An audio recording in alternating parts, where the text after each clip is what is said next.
Hello and welcome everyone to our 50th session of Hello Casa. My name is Michael and today I'm talking to Melissa Colacci from Vancouver in Canada. Melissa is a real estate broker in Vancouver, has just obtained her real estate license around a year ago, is especially focusing on residential real estate, and I'm super happy to have the first person from Canada and especially also from the beautiful city of Vancouver here on the show.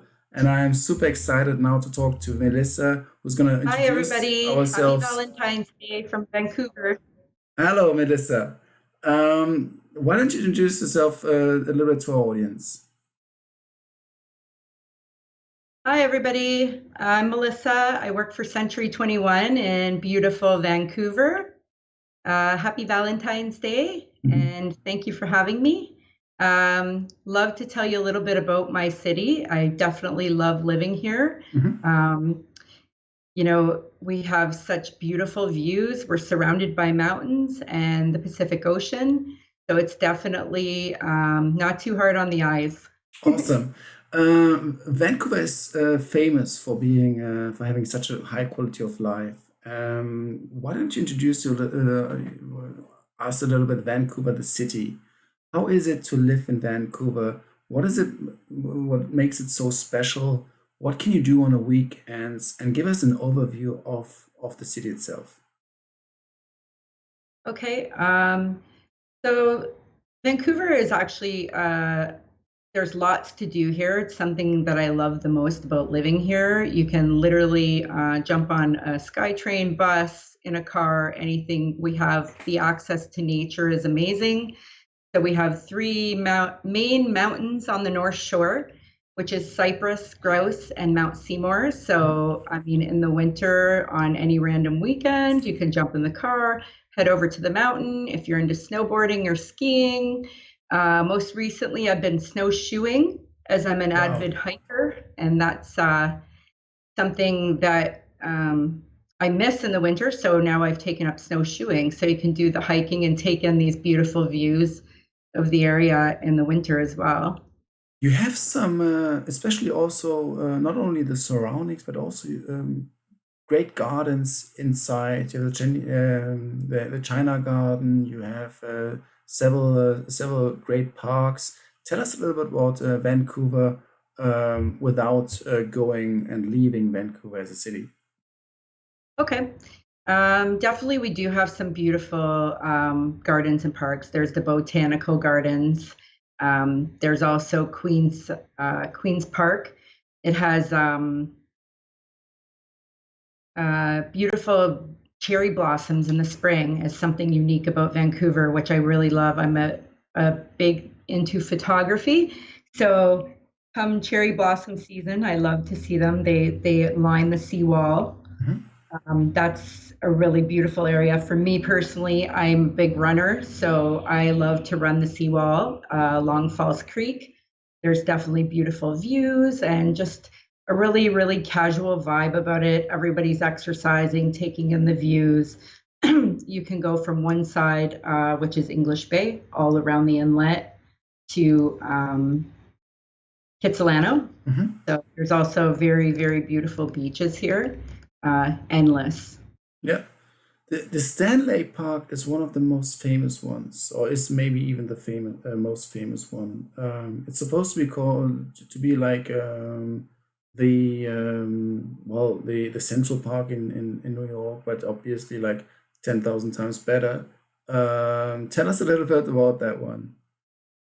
Yeah, Stanley Park, and I've learned recently that Stanley Park is actually larger than Central Park. Mhm. And there's so many things to do there. You can jump on a bike or rent a bike and take a stroll through the park. There's endless trails. Sometimes I run through there. There's three different beaches. My favorite is Third Beach. It has amazing views of the North Shore. And there are a few different restaurants, specifically Stanley Park Brewery.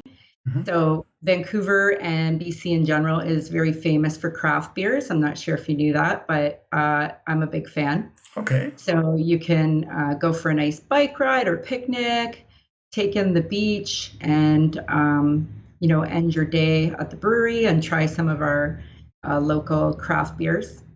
Awesome. Apart from the weekend getaways you just mentioned concerning the mountains, you also have some islands in front of Vancouver which you can even visit, correct? Yep, there's Bowen Island, access to the Sunshine Coast. Mhm. There's actually multiple islands in the in-house sound that some are accessible by ferry or private boat.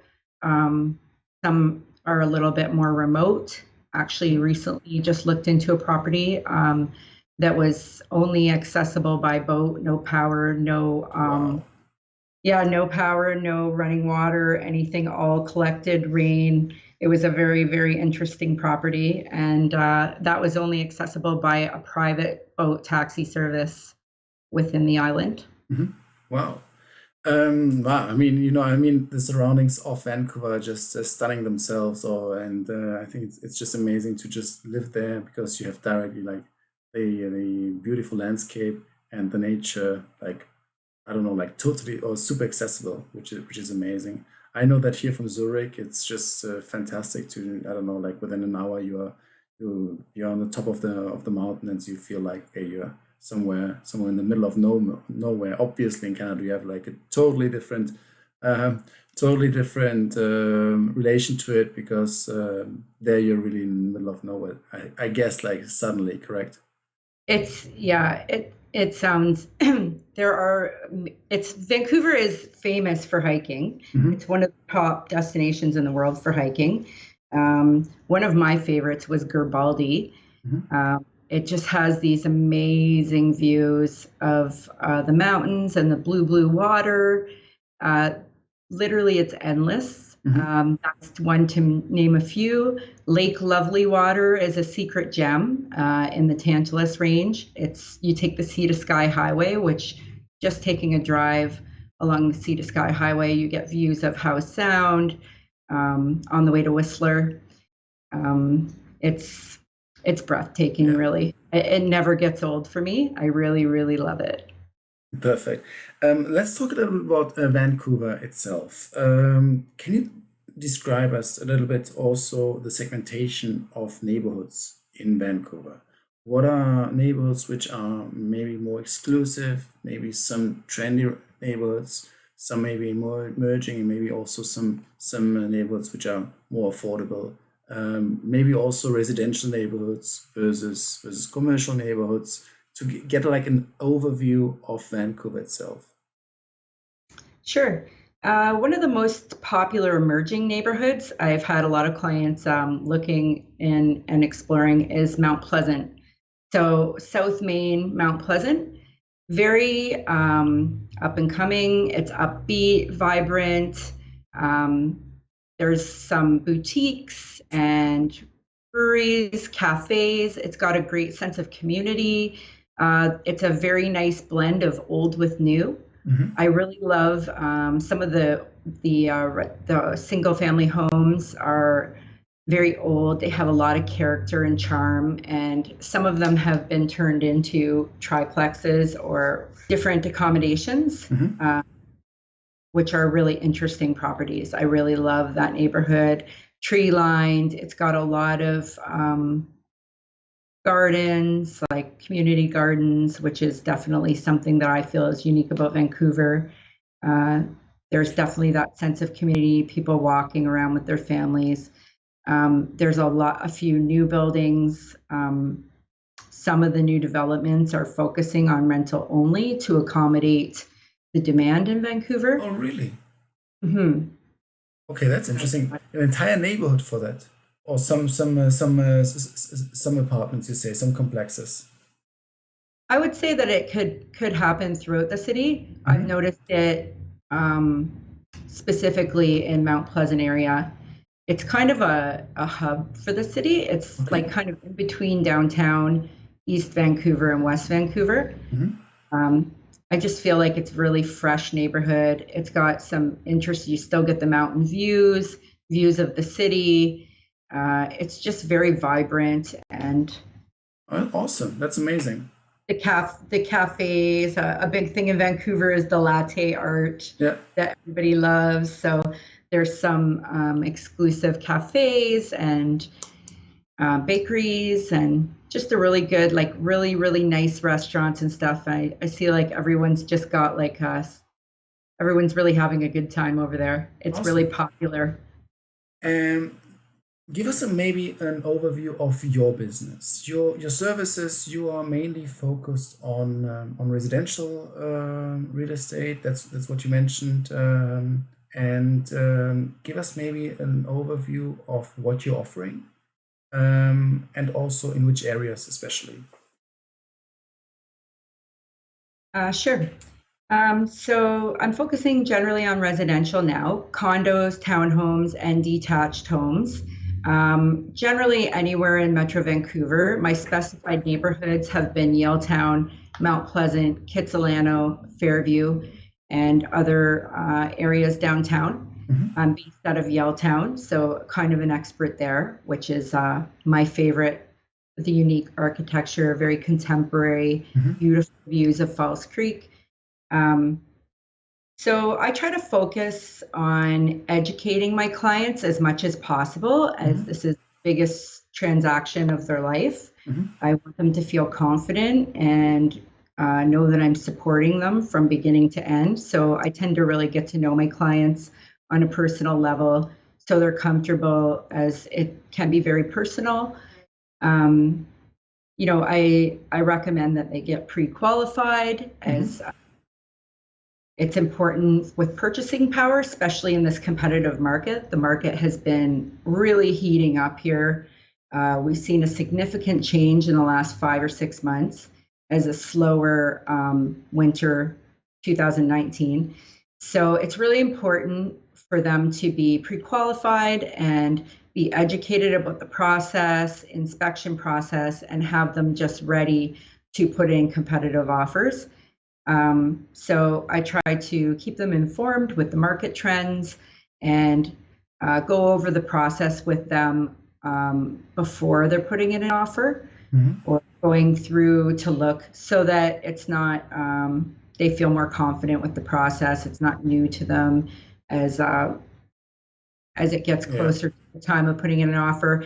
It can be very overwhelming for people. And as we know, it's very emotional to purchase your first home. It's both exciting but Yeah. scary sometimes. So I just like to equip them as well as possible and be open to helping any way I can and Okay. supporting them from beginning to end. And that's what you mean by pre-qualification. I'm not. I'm guessing it's not like financial pre-qualification. It's also mental.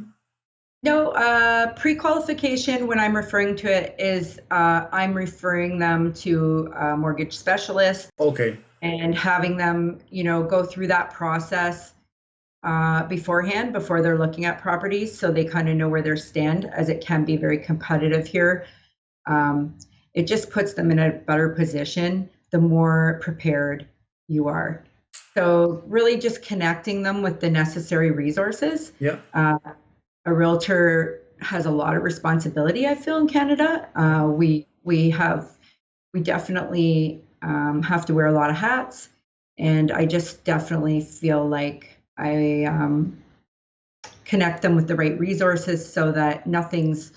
like taking them by surprise in those Absolutely. moments that are most important. Yeah. So that means like you're working directly with also the, the respective partners, which are for each step also required, as you said, like the person for the mortgage, the person for maybe then also later the transaction and stuff. So really making sure that you're connecting the dots, but also on the other hand, probably like accompanying them as a specialist, both professionally but also emotionally, to make sure like they are really all the time feeling well attained. Yes, definitely. I have a team of professionals that I work closely with and often. So I definitely see the benefit for a buyer or seller, um, to have, when you have this team in place of reliable professionals that I can go to ask questions or verify information, as no real estate transaction is the same. Hmm. Uh, Things come up all the time. It's ever changing. The market's ever changing. The rules are ever changing. So just staying really up to date with the legal aspects, any detail that could come up or hiccup that could come up, just staying united as a team to help the clients through that process as stress-free as possible. Got it. Okay. You mentioned before that the market was heating up a little bit towards the end of 2019, and now it's like flattening a little bit, or The opposite. the opposite. Okay. So, Yeah. what is driving? What is the driving force behind that? Well, there have been some implications from the government, specifically foreign buyers tax of 20% that was implemented in Metro Vancouver, as well as an empty homes tax or vacancy tax, which is 1% in Metro Vancouver as well. It was implemented to control the rising prices for locals to be able to buy here, as it was getting a little bit out of hand. So it was implicated to control these rising prices. It did, however, affect the market in a kind of abrupt way. So January 2019, we were looking at much slower market. You were looking at properties going for much under asking, a little bit of a slower pace. That turned around a little bit in the summer, and then going into September, October, it picked right up. Generally, slower months of November and December were very steady. Actually, market was up, and active sales right through the holiday season into January, and 2020 has proven to be just as busy. Most recently, the last few offers I've placed have gone into multiple offers. Some of them very competitive, going much over asking. So it has gone. We are seeing that the consumer has taken more confidence in the market, and they're getting out there and making purchases. And there is a low inventory, so very good time for listing right now. Specifically now, it's a balanced market, kind of teetering into a seller's market. So from what I see out there right now in the last few transactions, it's getting really busy and it's happening quickly. So I definitely see that we will see an uptick in the market this year. Got it. Okay. Since the foreign investors apparently played such a huge role until like this tax was imposed, where did they come from mainly? Was there a certain trend, a certain segmentation, or was it like from all over the world, or mainly US Americans, mainly Latin Americans? Can you describe a little bit like most of the buyers which were always investing in Vancouver mainly from different countries? I know there's a lot of foreign investors from Hong Kong and China. Okay. Definitely, probably globally, all over the world. But yeah, so. Okay, got it. Okay, perfect. Because it's super interesting what you say, because around a week ago I talked to Sergey from Berlin, and in Berlin in Germany they just implemented the rental cap because also their housing has not really or has become unaffordable for a lot of people, especially families. A lot of investors, foreign investors. This is also the case in Vancouver. Okay. Definitely an issue in Vancouver. Okay. And how do you see, because there's a lot of debate around this, flat rental cap being imposed by the city. How do you see the tax imposure of the city or of the municipality, whoever it has implemented? What's your take on it? Well, I guess we've seen it kind of balanced out the market a little bit, which I guess isn't a bad thing. It's allowed some people to get into the market that maybe otherwise couldn't have. There are some other implications, first-time buyer incentives. There's another incentive from the government for first-time buyers. So I guess it's just really important to take advantage of discussing with your realtor all of your options. That's something else I offer for my clients. Uh, that they weren't approved for a mortgage, that's not the end for me. I'm like, get you to the point where we can get you one. What's the plan? Let's find a strategy. Let's get a plan in place to get you there. It doesn't have to be right now. And just seeing like very forward thinking and getting a plan together to get there. So, no, that makes total sense. That makes total sense. And you also just mentioned the not making sure that not only like one part of the entire buying process is fulfilled, but like making sure that everything runs smoothly, and also taking care of the buyer side and also the seller side. Which brings me to another question. How does it work in Canada? Maybe it's an ignorant question and a basic question, but I still ask it. Are you focusing always only on one side and only on the seller side, or only on the buyer side, or are always two realtors or two brokers involved in the process? How does it work in Canada?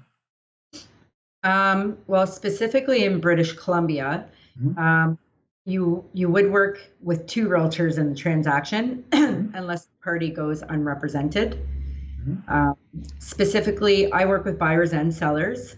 Most recently, I've had mostly buyers, so I can speak to that. But basically, are you asking about the actual steps of the transaction? I guess that would be my follow-up question. Very good. Yeah, exactly. So no, yes. Sorry, so go ahead. Go ahead. Yeah, perfect. Yeah, so generally there's going to be two realtors in BC. That's what the plan in place, not to compromise conflict of interest, to make sure we maintain the best service for our clients and make sure that their interests are protected at all times. So. Got it. Okay, perfect. So walk us a little bit through the buying process. If I, for example, am someone either from Canada or even from abroad, what would be the steps which I have to take in order to buy a real estate property in Vancouver? To buy, okay, so first of all, you would find a qualified real estate professional like myself. Yeah. And so there are some, as I said, I would get my clients to be pre-qualified, just to get their finances in place so that you can put in a competitive offer. We would then shop around, and I really, really focus on listening really what my clients' real estate goals are and what their needs are. If they've got a growing family or they're downsizing, if they're unfortunately making a change in life, positive or negative, I try to really focus on what their needs would be, finding them with the neighborhood that suits their lifestyle. Often I find when someone starts the buying process, it's completely different from when they actually find their property. So I really help them to explore their options and such. Then if we found the property that suits their budget and their needs, we would put in an offer that can be negotiated between the buying and selling agent. Once you come to an accepted offer or an agreement between both parties, we would, if there is subjects there, we would remove the subjects based on inspection and final qualification of financing. Then you would set the dates. As soon as you remove the subjects, the deal is firm. Then you would decide on the completion and possession date. That would take place anywhere from 2 weeks to 3 months later, depending on how both parties would like that to work. So making that agreement work. Generally putting down, sorry, I'm jumping ahead again. No, that's fine. It's like putting down 20%, correct? Yeah, that's what I was going to say. So generally, down payment here could be minimally, I would say 5%. Mhm. um, You, for the down payment. So, okay. okay, There's great. so you have the possibility to only have a down payment of down to 5%. However, is it correct that you also then have to have this mortgage insurance, correct? Right. Anything, you would have to have mortgage insurance Mhm. with less than 20% of a down payment. Okay. How does that work? So I paid in another insurance on that, which then obviously backs me in case I default as a person. Right. It's the mortgage. Yes. Okay. Well, I don't think that's the way the mortgage insurance is, yes, to protect the person on when there's the higher risk for the lender. Got it. Okay, perfect. Okay. The way you describe it is super interesting because it really looks like you're really taking care of the entire buying process throughout the entire process. Like you're not only like representing and making sure that you're there for signatures and stuff. You're really making sure that the both parties are like protected, and you as an agent, you really take the role of either the seller's side or the buyer's side, which I think a lot of countries is not the case as much. It's more like, a transactional thing, and then you just have to really bother the broker in order to get like, some stuff going. Which, but I think it's something very North American, especially where you have a very, very sophisticated brokers over there. Um, I'm Yeah. wondering, yeah. Sorry. No, I'm wondering about um, your certification.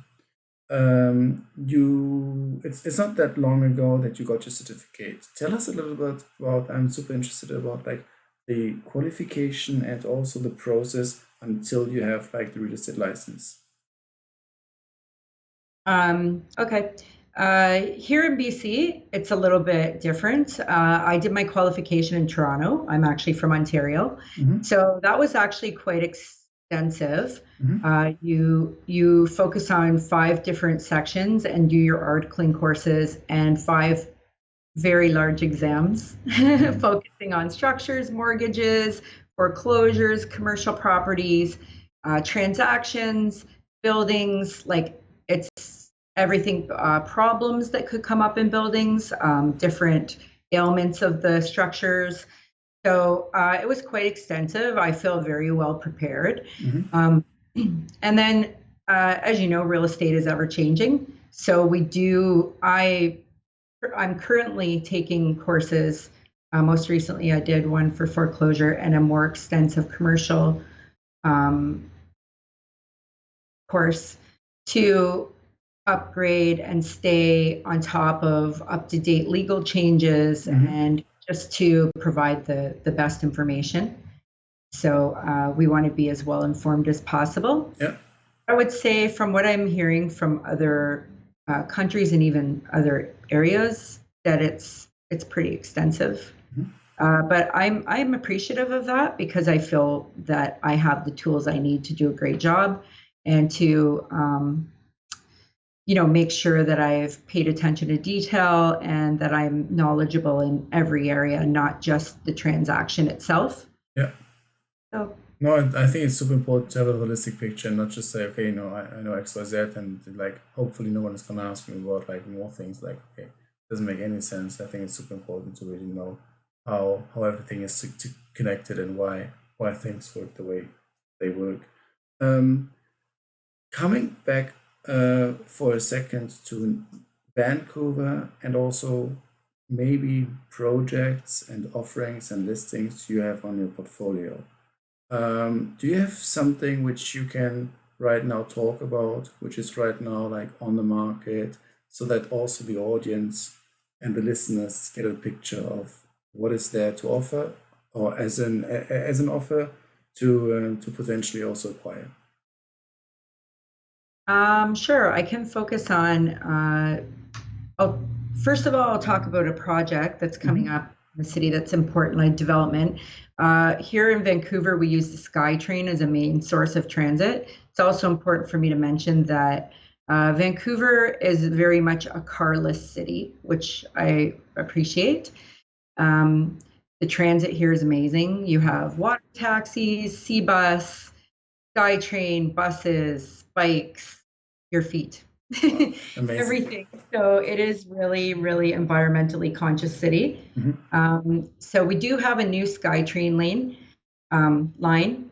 It's going to be the Broadway line. I believe it's going from Clark to Arbutus, which is a very heavily populated route, as we have UBC in here. University of British Columbia is in Point Grey area of the city. So there's a lot of people commuting on that line. So I feel like that will be a lot easier and reduce that carbon print of cars and other such going on that route. So that's kind of exciting.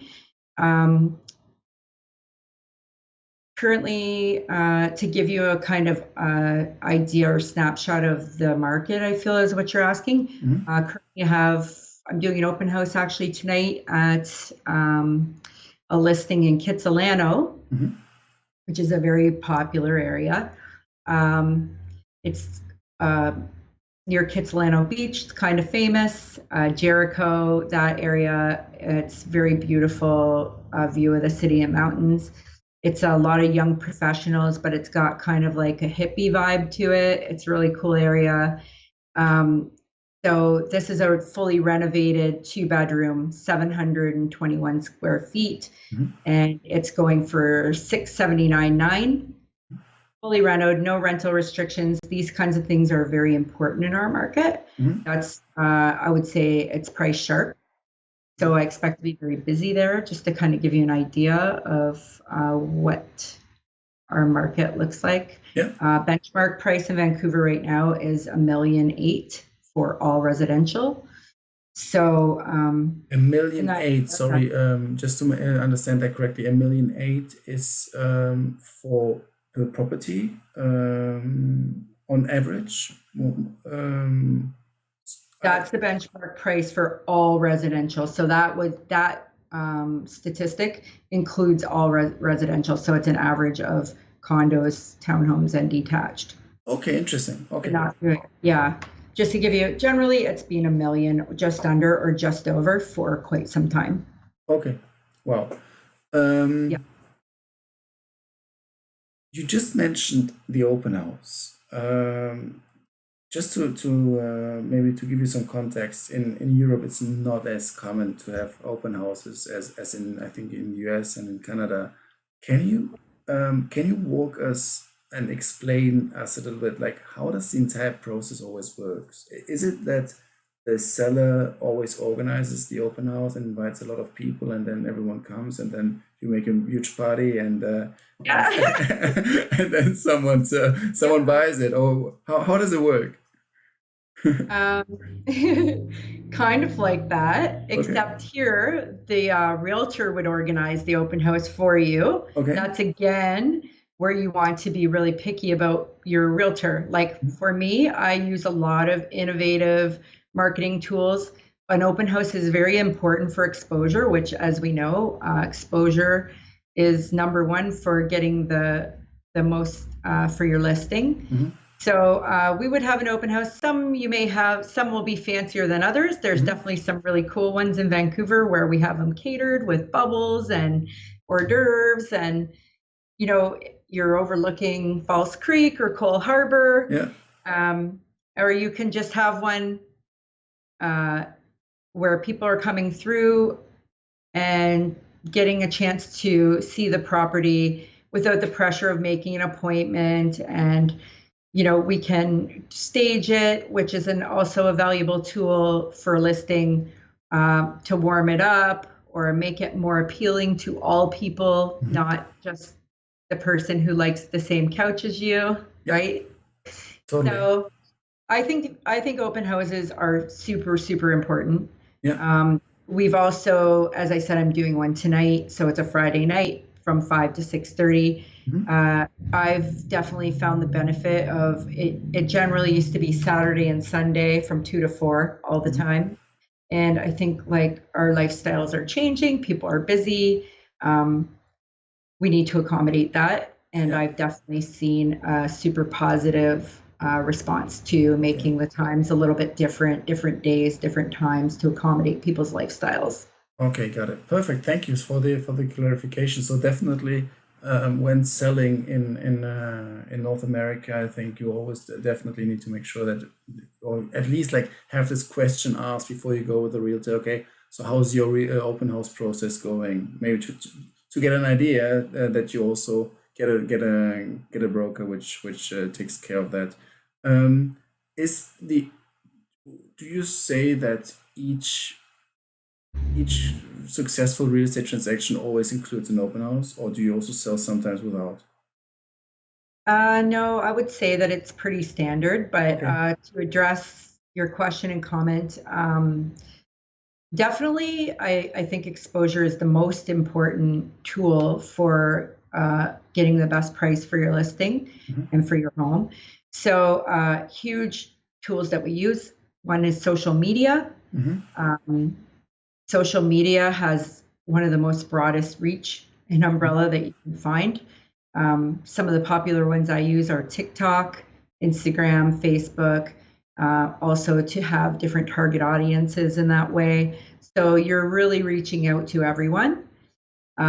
So an open house, I would kind of do a tour and really show the best features of the property in a light that appeals to most people. But I definitely think exposure is number one. So I would want, it's definitely up to the seller. Some people are not comfortable with open houses, and that's okay too. Mm-hmm. We definitely can come up with many other ideas to market your property and get it the most attention. So Got it. yeah. Super interesting. Super interesting that you mentioned TikTok. I also think it has. I'm leveraging, or I'm using it a lot, TikTok, and I see like the reach is much obviously much higher than anywhere else.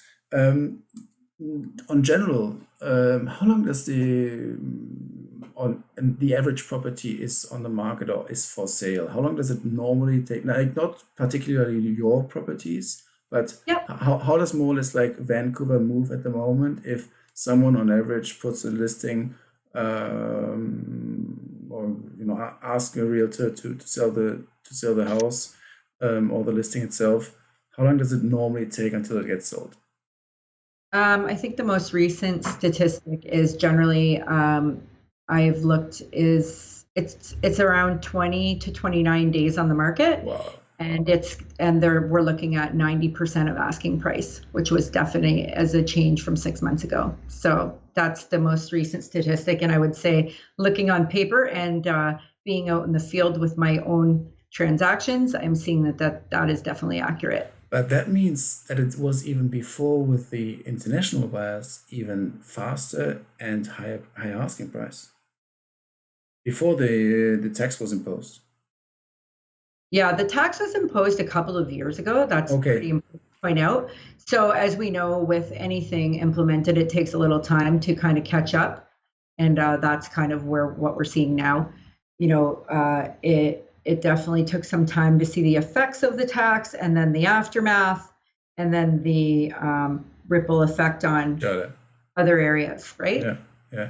Okay, no, I mean it's super fast. I think like I think so too. Like I would say, if we're looking at a 3-year margin, yeah, would be fair to say. yeah. Okay. Where do you see the entire Vancouver market moving within the next, I don't know, 3 to 5 years? If you can look that much forward, if you have an estimation of feeling, talking to people, maybe also the regulation, as you know, obviously those tax imposures always play a role. Where do you see the market going? I definitely think 2020, like the market's heating up for sure. Hmm. I think at a lot quicker pace than most people expected. Hmm. Um, the buyer confidence is there, and as you know, we see more listings, more people listing. Like there's quite a bit. The inventory is low right now, so that's why I think we're seeing these competitive offers. I definitely think it's plateauing. I definitely see it being on an uptick, and staying consistent for 2020 and maybe seeing an increase.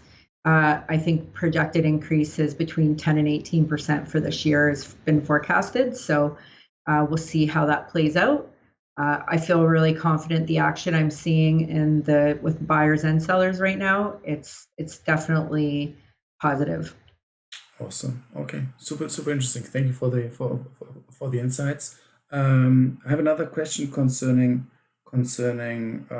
your, let's say, attention to the client. You already described it in a very nice way that you really take care of the client.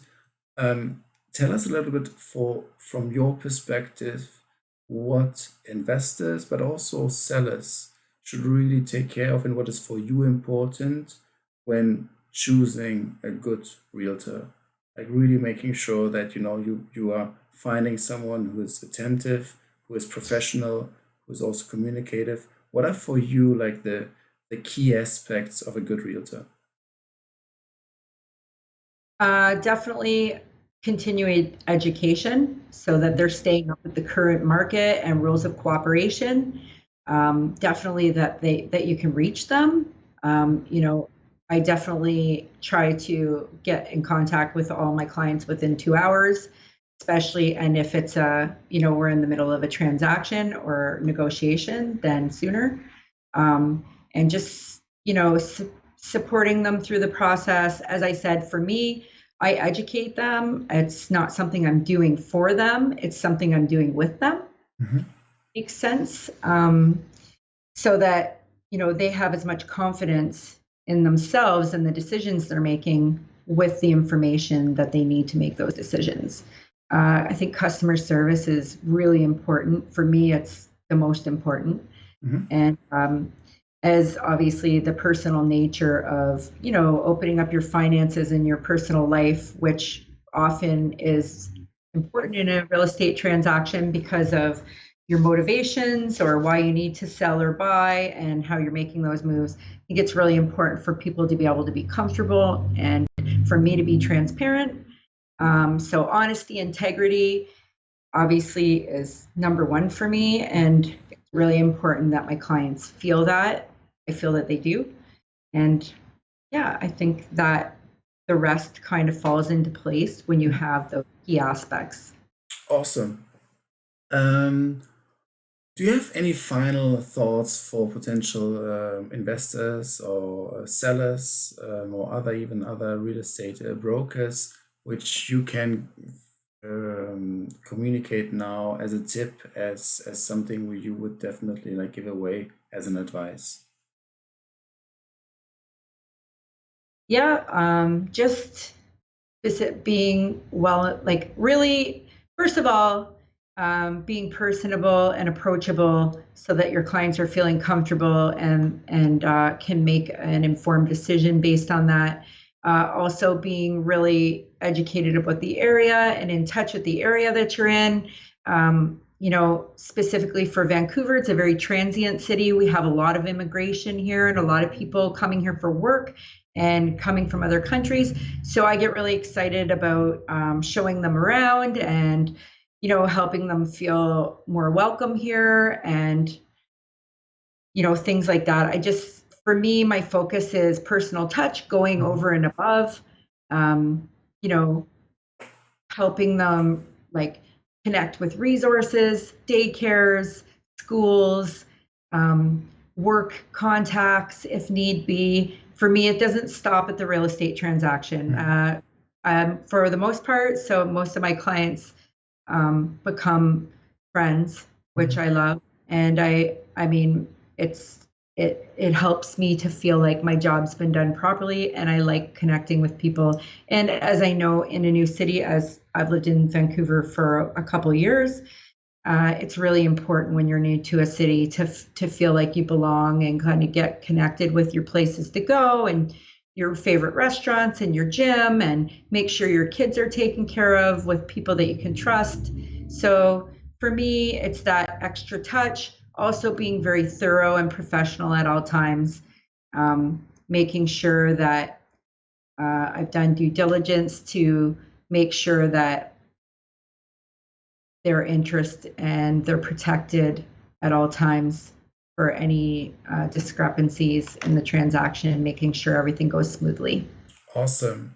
Here we go. We see that how important the personal touch is and how important also the extra mile is, and what a big role it in fact plays to really not, I don't know, like, not be the best person in marketing on Google Ads, but really, in fact, it boils down to the personal connection. And it's really nice that you say like most of the people you're dealing with are becoming friends in the end. I think it really shows that you know your profession, and you know how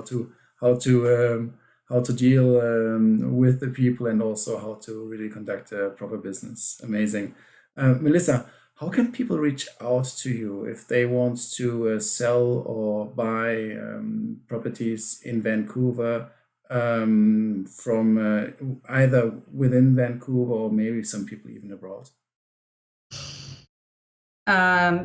Okay, so you can reach me by email or phone. The brokerage that I work under is Century21, and actually, to highlight to the customer service, what we call is our gold standard. So that's what we have for our brokerage that we stand by, is the gold standard.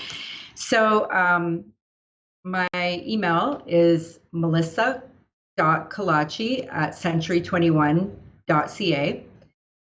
Phone number is 604-715-8778.